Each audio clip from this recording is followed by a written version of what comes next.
Welcome to Zion Reelz. Can you imagine a world where race, gender, and class don't define your worth? In our verse today, let's find out what true equality looks like in the kingdom of God. Today, let's break down what Galatians 3:28 really means.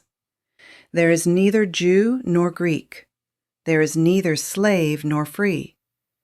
There is no male and female, for you are all one in Christ Jesus. Thoughts to meditate on today. This is a profound declaration Paul makes that continues to reshape how we see ourselves and others in the body of Christ. Paul echoes this truth again in Colossians 3:11, emphasizing that in Christ all the old divisions and categories that once defined us no longer hold power. The distinctions the Mosaic Law created between Jew and Gentile, male and female, servant and master, were all brought to an end through the cross.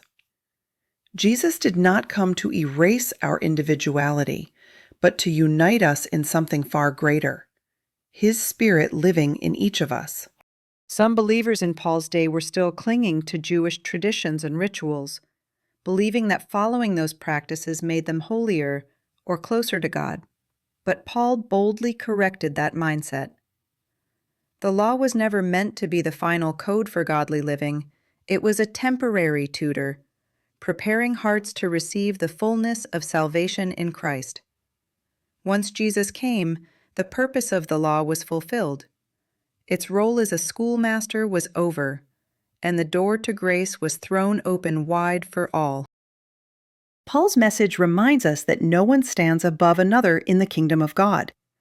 Our worth is not measured by background, tradition, gender, or social status. We are not elevated by our culture or diminished by our past. In Christ, we stand on equal ground, fully accepted, deeply loved, and united by faith. This verse represents a monumental shift in human history. The ancient world was filled with divisions, ethnic, social, and gender-based barriers that separated people. But Christianity broke those walls down.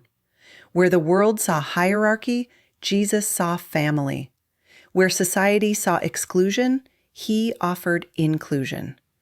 The gospel did what no human philosophy or government ever could. It established the true brotherhood and sisterhood of believers. When we put on Christ, as Paul wrote earlier in this chapter, we are clothed in His righteousness. Our identity is no longer rooted in who we were, but in who He is. We no longer live under the old system of comparison or competition.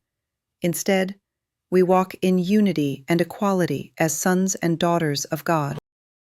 This oneness doesn't erase our differences, it redeems them. Every culture, every gift, every voice has a place in the body of Christ. Together, we form one new man in Him, the church, where Christ is all and in all. So today, remember this. No matter who you are or where you come from, you belong. You are not an outsider. You are not second class. You are part of the divine family, equal in worth and loved beyond measure. In Christ Jesus, we are one. Remember to ask Jesus to show you how much He loves you today. For more content like this, like, subscribe, and hit that notification bell. May you be blessed today and always.